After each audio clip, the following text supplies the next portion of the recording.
and welcome. The title of this presentation is Vaccination Against Multiple Diseases. Is this in the best interests of the public? This presentation examines the current belief that much of the burden of infectious diseases can be alleviated if every child in every geographical location has access to multiple vaccines. The question that needs to be asked is, have the risks of vaccination been properly evaluated and included in the risk assessment of government vaccination programs? I would also like to emphasise that vaccination is not immunisation, and governments are misusing these terms to give the false impression that everyone that receives a vaccination gets immunity. This is not the case, and government programs should be correctly named as national vaccination programs. It is necessary to determine how many cases of infectious diseases that occur in the community are vaccinated cases, not unvaccinated cases, in order to properly assess the benefits of vaccines in controlling infectious diseases. In this presentation, I will look at scientists' belief in vaccination with respect to safety of vaccines. All vaccines come with a risk for some people, and the question is, has the risk been properly investigated in genetically diverse populations in order for governments to claim that using vaccines against multiple diseases is promoting health in individuals and communities? I will examine the scientific evidence that is being used to make this claim by governments. The best strategy for controlling infectious diseases is the one that addresses the cause of these diseases. This is why we cannot address this problem without examining the ecological context in which infectious diseases occur. In the 1960s, immunologist and Nobel Prize laureate Macfarlane Burnet made the observation that genetics, nutrition, psychological and environmental factors may play a more important role in the resistance of disease than the assumed benefits of artificial immunity induced by vaccination. This comment was made because Macfarlane Burnet had investigated infectious diseases in the ecological context, and he was aware that being exposed to the pathogen was not sufficient for an infectious disease to develop. In the 20th century, diseases were considered a public health issue, not a medical issue. This is because it was known that environment and lifestyle criteria were causal factors in the expression of disease from an agent such as a virus or bacteria. This is described in the Epidemiological Triangle that has been used by public health experts for decades to demonstrate the multifactorial causality of infectious diseases. It is recognised that environment and host characteristics such as genetics, stress, nutrition, sanitation, and constitution play a significant role in the expression of disease after infection from an agent. These causal factors are referred to as the social determinants of disease. It explains why these organisms are around us all the time, but they vary in virulence according to your environment, genetics, and nutrition. Individuals who are exposed to these agents in the same way will have a different expression of disease, from asymptomatic infection, that's no symptoms at all, to mild or serious cases of disease or death. This varies according to the individual's constitution, lifestyle, and environmental characteristics. This is an ecological problem, not a medical problem. This fact explains why infectious diseases are still rife in developing countries, which have had mass vaccination programs for decades. These facts are undisputed in public health literature, and all the public health officials of the 20th century state that deaths and illnesses to infectious diseases were reduced in developed countries before mass vaccination programs were introduced. Here are some quotes from Australian public health officials. By 1950, officials in Australia were claiming as causes of infant mortality in Australia, all the infective diseases have been overcome. We also have a quote from Professor Fiona Stanley, who was our Australian of the Year in 2003 for Public Health. She claimed in a document in 2001 that infectious deaths fell before widespread vaccination was implemented. In developed countries, infectious diseases were not considered a risk after 1950. And another comment from Fiona Stanley regarding the decline in infant mortality rates. She states the rates of infectious diseases in Australia were very low from 1950 to 2000, and the majority of the fall in the under 5 mortality rates, 80%, had occurred by 1960, prior to the introduction and widespread use of the majority of vaccines. The medical profession did not play a major role in the control of infectious diseases before 1960, the time when developed countries declared that infectious diseases were no longer a cause of serious concern. This was due to improvements in the environment and nutrition that had occurred by 1960 due to economic and political decisions. And these improvements in lifestyle were promoted to the public in the mainstream media to change public behaviour. It is not beneficial to monitor and report on every case of a disease that is not a serious case. This is why the Australian government stopped monitoring cases of whooping cough, measles and influenza in 1950. Deaths to these diseases were extremely rare in developed countries after this time. There were still cases of these diseases in developed countries, but they were mild or subclinical infections in the majority of cases, and these cases provided long-term immunity and community protection. This was where the term herd immunity arose from natural exposure to the agent. The severity of the disease in the community is significant to whether it is necessary to monitor and report on every case of an infectious disease. This is because mild and asymptomatic cases are beneficial to community protection. A vaccine for measles was not introduced in Australia until 1969, 20 years after the deaths and illnesses from measles had been reduced. It was introduced at this time to see if scientists could eliminate this disease, not because of a serious threat of death or illness to this disease in the majority of cases. Whilst infectious diseases were controlled by political and economic decisions up to 1960, and not a medical solution such as vaccines, from the 1970s onwards, the control of infectious diseases was taken over by the medical industry paradigm, and vaccines were developed to see if they could eliminate these diseases. A vaccine involves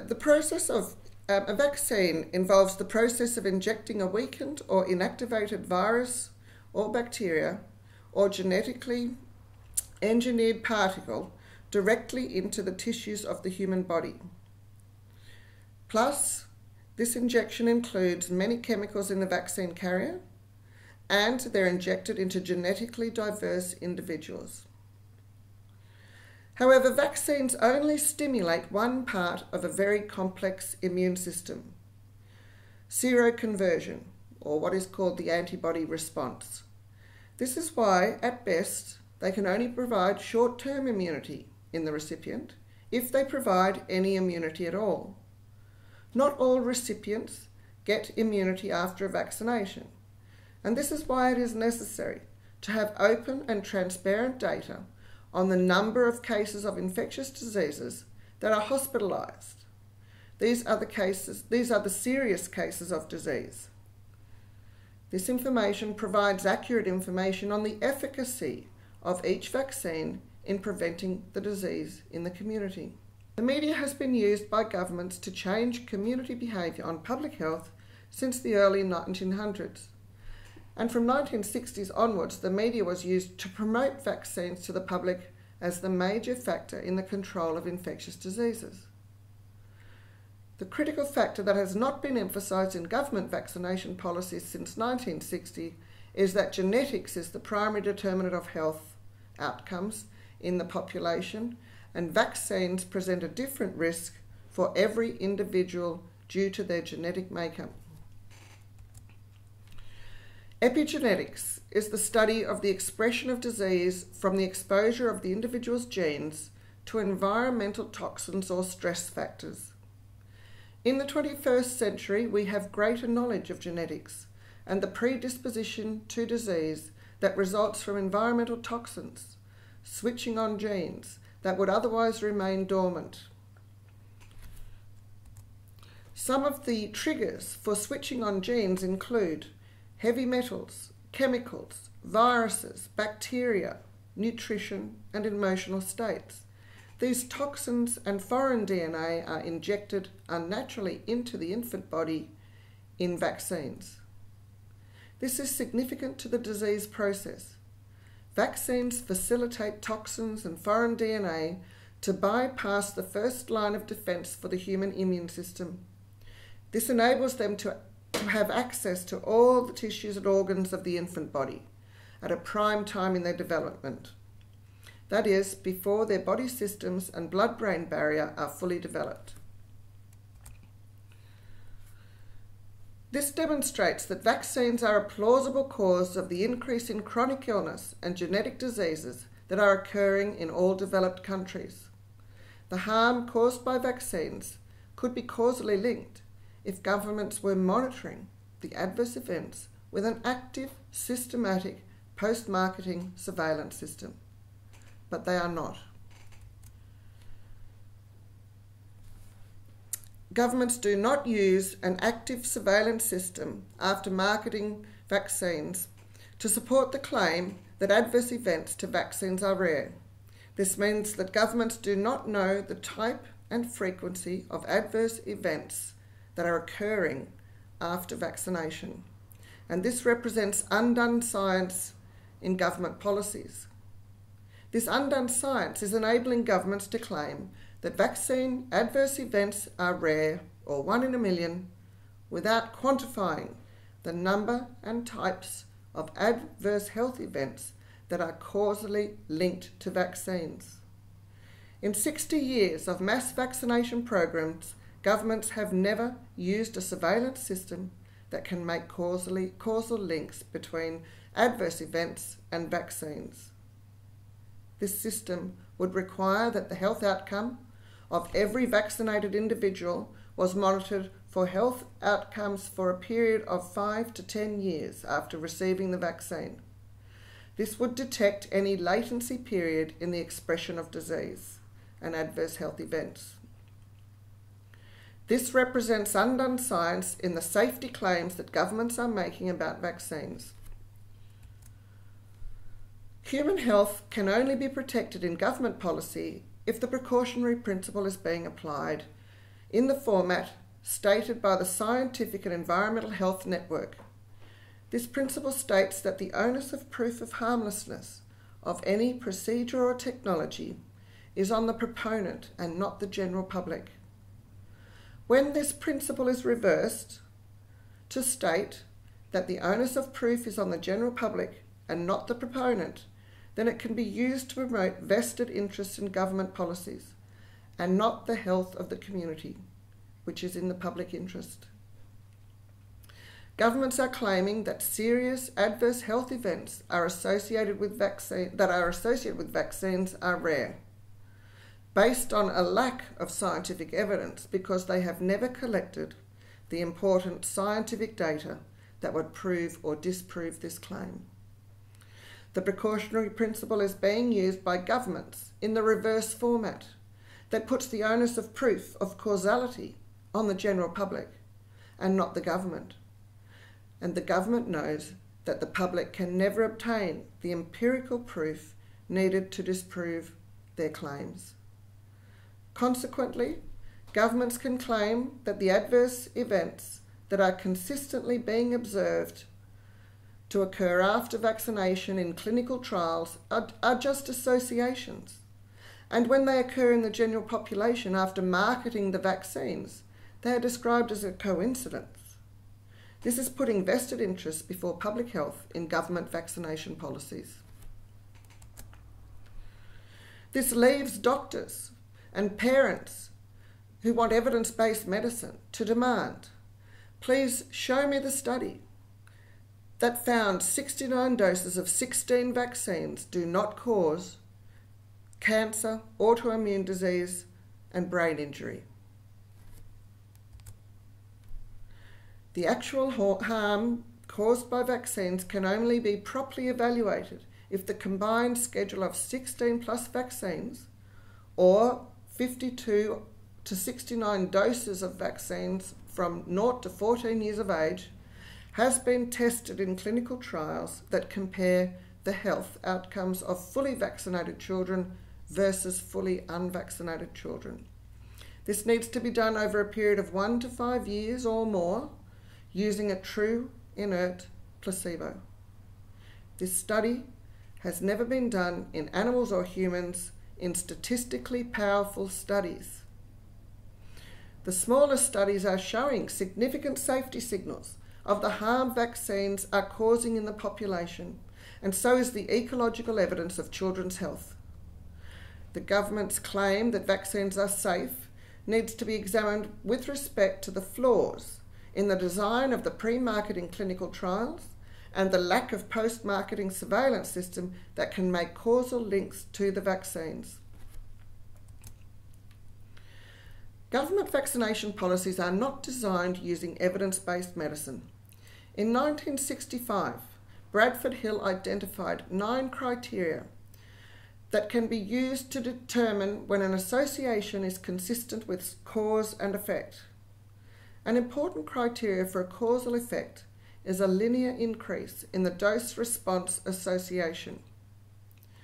The other criteria that are often used by epidemiologists to give strength to an empirical association as being causally related include the strength of the association, consistency upon repetition, specificity, the time sequence, plausibility, coherence of explanation, natural experiments in the population, for example, where there's a community such as the Amish community that doesn't use vaccines, and analogies. The fact that thalidomide, alcohol and drugs all have serious adverse effects, health effects in the population. All of these criteria exist in the case of vaccines, and the increase of many diseases in the population supports a possible causal link. But governments are ignoring this direct correlation, and in 60 years of using mass vaccination campaigns, they have never investigated this association. They have also never used a surveillance system in the population that can make causal links to the vaccines. Government vaccination policies are not founded on evidence-based medicine.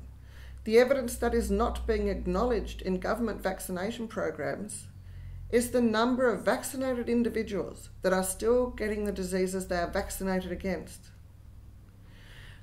They are ignoring the exponential rise in autism with the expanding vaccination schedule. This is not being investigated, nor is the escalation of neurological damage, chronic illness and autoimmune diseases that is being observed in the population. The statistics are showing that in all developed countries, children's health is declining as the vaccination program expands. In the US and Australia, that use the most vaccines in the first year of life, approximately 54% of children will have a chronic illness, many of which will be life-threatening, and parents will be long-term carers for their children. This morbidity in children has increased 5-fold since the 1990s, when liability was removed from the pharmaceutical companies in the US for any damage caused by vaccines. The morbidity includes autism, cancer, and many autoimmune diseases and neurological damage. From this time onwards, when vaccines were added to the schedule and the medical contraindications to vaccines were reduced, including the removal of genetic family history, which was once considered a contraindication up to 1990.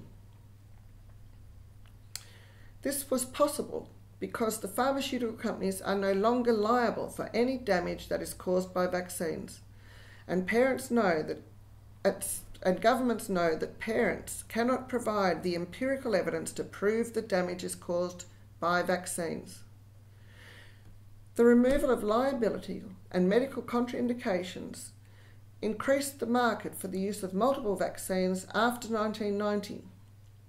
However, these vaccines were not available in the 1960s, when the risk of deaths and illnesses due to infectious diseases was reduced in all developed countries. Since 1990, government vaccination programs have doubled, and many countries are now using multiple doses of 16 vaccines in infants from day one of life. A direct dose-response relationship has been observed between infant mortality rates and the number of doses of vaccine used in the first year of life. The US and Australia use the highest number of vaccines in the first year of life, yet there are 33 developed countries that have lower infant mortality rates.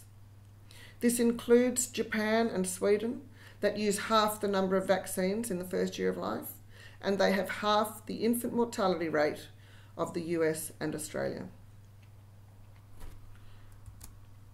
Here are some examples of autoimmune diseases and neurological damage that have been listed by the pharmaceutical companies as being associated with vaccines for decades. This includes arthritis, encephalopathy, Guillain-Barré syndrome, transverse myelitis, febrile convulsions, polyneuritis, palsies, otitis media, and death. And here are some of the ingredients in the Infanrix-Hexa vaccine given in the first months of life that show vaccines are a plausible cause of these diseases. Aluminium adjuvant, antibiotics, carcinogens, polysorbate 80, and the mercury compound thimerosal, which was listed in this vaccine at least up to 2010. Polysorbate 80 is a chemical that dissolves cell membranes and allows the chemicals and foreign DNA in the vaccine carrier to enter cells and tissues that they would never have access to from natural exposure to infectious agents. Polysorbate 80 is also observed to cause infertility in rats, as is sodium borate, which is an insecticide. Both of these chemicals are found in HPV vaccines that are promoted to prevent cervical cancer, and they are recommended to all adolescents, both boys and girls. Antibiotics are in many vaccines, and these cause allergies and the severe reaction of anaphylaxis.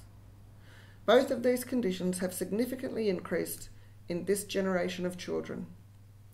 Aluminium adjuvant alone and in combination with other toxins can cause encephalopathy and other types of brain damage. These ingredients have access to every organ of the body when they are injected into the tissues with vaccines. Doctors are not required to tell patients of the serious risks associated with vaccines or of the quantity of toxins that are injected into the infant body with each vaccine. Recent science shows that autism is caused by early life immune activation and brain inflammation that has been associated with vaccines for decades. Autism is also listed on the product information sheet for the Tripedia, diphtheria, tetanus and acellular pertussis vaccine in 2005. Here is an example of the quantity of aluminium that children receive in the first years of life, and this accumulates with each dose of vaccine that is given. So how is this evidence and significant increase in childhood mortality and morbidity being ignored by governments? governments do not use improvements in children's health to evaluate or promote government vaccination programs, nor do they use infant mortality rates. This criteria was used up until 1995, and then the governments changed to using immunisation uptake in the population. Governments are claiming that a 95% uptake of all the recommended vaccines is necessary to protect the health of the community. This claim is only an assumption because no vaccine has ever been used with a 95% uptake rate to control infectious diseases. Governments do not know the health effects of using vaccines with an uptake of 95% because vaccines have always been used on a voluntary basis after the deaths and illnesses to these diseases were reduced. This means that there is no evidence that a vaccine can create herd immunity in the population. This is because many vaccinated people still get the diseases they are vaccinated against, and governments do not provide transparent statistics of the serious cases of these diseases and their vaccination status. In addition, it is not necessary for governments to provide evidence that a vaccine can create herd immunity to get it recommended on the National Program of Vaccines. In 2010, the chairman of Australia's Vaccine Advisory Committee stated that herd immunity is neither necessary nor sufficient for a positive recommendation of a vaccine for the National Immunisation Program suitability.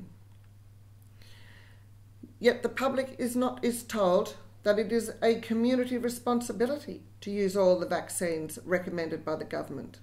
And in Australia, the government has made it a requirement for attending childcare and for obtaining financial benefits and also for career choices at university. Governments are promoting vaccines on 3 myths that are not supported by scientific evidence. These myths include that vaccines created herd immunity that is necessary for community protection, the myth that vaccine adverse events are rare, and the myth that vaccines do not cause autism or the significant 5-fold increase in chronic illness that we are observing in children today. Government vaccination programs are not based on evidence-based scientific arguments. The evidence is showing that the health of children is declining as vaccination programs are expanding, and these policies cannot be considered protective health policies if the evidence does not demonstrate that children's health is improving. This claim is a risk to public health until the government investigates the association between the decline in children's health and the use of multiple vaccines in properly designed studies. We will continue to see a deterioration of the genetics of the population if this is a causal association. McFarlane-Burnett's prediction that the use of multiple vaccines could lead to a decline in health of the population was based on his knowledge of the cause of infectious diseases in 1960. The increase in disabilities and parents who are long-term carers for their children is not in the best interest of the government, and it is leading to dysfunctional communities and a huge burden on the health budget. The undone science in government vaccination programs demonstrates that the claim that much of the burden of infectious diseases can be alleviated if every child has access to multiple vaccines is a risk to public health. Policies based on this claim will cause more harm than good in genetically diverse populations because it ignores the causes of disease and is based solely on the goal of using an unlimited number of vaccines in the population. Thank you for listening.